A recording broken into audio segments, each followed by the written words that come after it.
It's alright. Oh my god! Yo guys, what is up? Moxsy on Borderlands 3 video, and today we've got some big news. Today, Vault Card 3 launches. Vault Card 3 is out today, and alongside it is a huge patch that fixes a lot of the issues that we've been having with Borderlands 3 and adds some new things I don't want to spoil yet. I hope you guys enjoyed the video. Let's get right into it. So we're going to start talking about the Vault Card, and then we'll get into this big patch. Now, Vault Card 3 is Wonderlands themed. It's called the Bunker Master card and has a lot of Tiny Tina's Wonderlands inspired cosmetics. And I'm going to be honest, these are some of the best cosmetics they've done. The heads look absolutely incredible. I love Amara's, I love Zane's, Flaxmo's. They all look really, really good. We've got new skins, new weapon skins, new trinkets, new echo skins, and new gear. At the time of making this video, all I have is this image, so I do not know what these pieces of gear are called or what they do. As soon as this goes live, usually around noon Eastern Standard Time, I will be grinding out my vault card level to find out what these things do and testing them. Also, I will have a video linked in the description if you guys want to find out what the fastest way to grind vault card XP is, because I'm going to be using that method. But we've got a new shield. Obviously can't tell what it does. A new Jacob's AR, a grenade, and a doll AR. The doll AR does look a little bit like Breath of the Dying, but we'll see what these do. I'm hoping that they do some like fantasy inspired stuff, so really cool there. But overall, Vault Card 3 launches today. I'm going to be grinding it, and we'll have guides for all the things out on the channel as soon as I can. And then now let's talk about this patch. All right, let's get into these patch notes. Drum roll. A switch has been added to the Proving Ground maps that will enable True Trials events for all players. We are getting the True Trials switch. When you turn on this switch, True Trials will be enabled, and the boss at the end of the True Trials will have raid boss level health and will have dedicated drops. Now, we do not know at the time if the dedicated drops from these trial bosses are the same as they were prior. I'm kind of assuming that they will be the same like dedicated drops from the boss, but they could have been moved around. But raid boss scaling in Proving Grounds, this is such a long time coming. I feel like Proving Grounds have been this like promoted part of Endgame that really haven't felt much like an Endgame activity.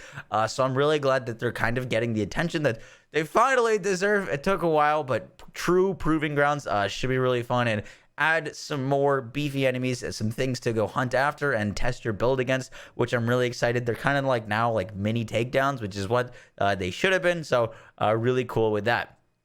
Oh, by the way, I will have a link to all of these notes down in the description, because there's so many fixes here and changes that are like small changes that I can't really mention. Like there's a lot of fixes for split screen support, for Xbox One matchmaking, for ultra wide monitor support things, just like a ton of little technical things. But I am going to cover all the main things that you need to know.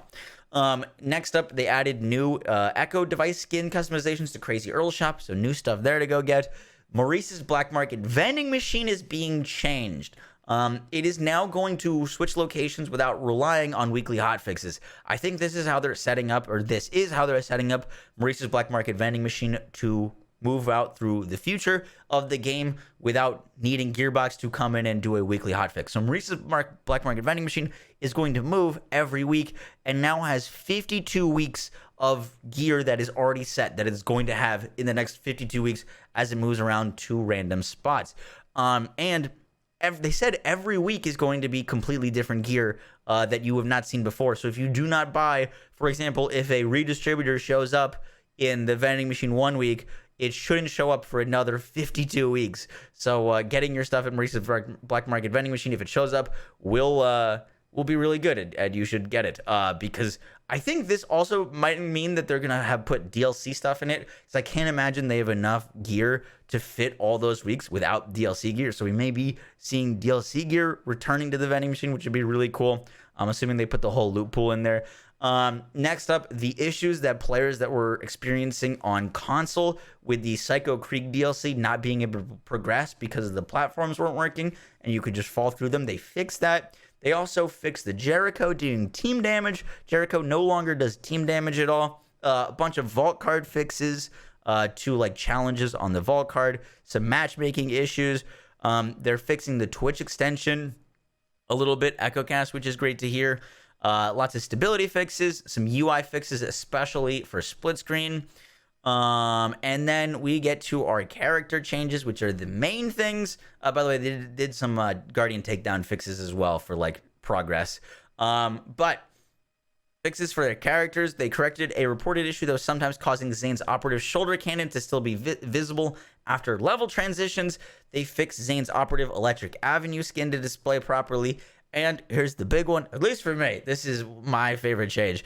Updated Amara the Siren's expedite skill to prevent some situations where it was not casting properly. If you did not know, Amara's expedite skill has not been working for many months.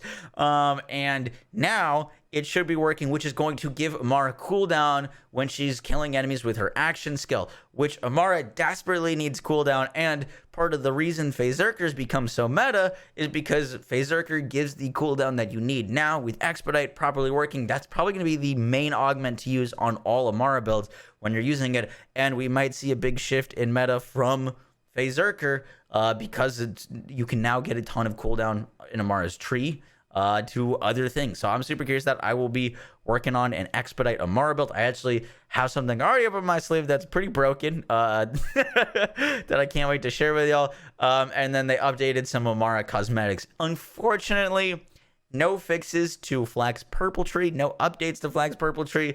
I really would have loved to see some balance changes to that tree, some buffs, some fixes. There's skills still not properly working in that tree. There's also, I forget the name of the skill. There's a skill in Moses Purple Tree that like straight up just doesn't work. It's the on the right side, the status effect one that's like 2 down. It's like increased status effect, damage, and chance.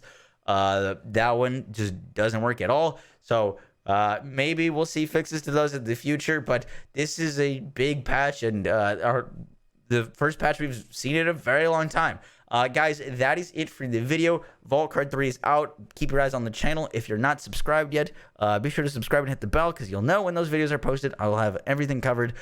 New Amara builds with Expedite fixed. And yeah, guys, I'll catch y'all in the next one. Let me know what you think of this fix and these changes. Cannot wait for them. I'll catch y'all in the next one. Take care, guys. Peace. One small thing I forgot to mention, they're also enabling the co-op loot drop event for a limited time from November 18th to November 25th. All badass enemies will drop more loot when you're playing co-op.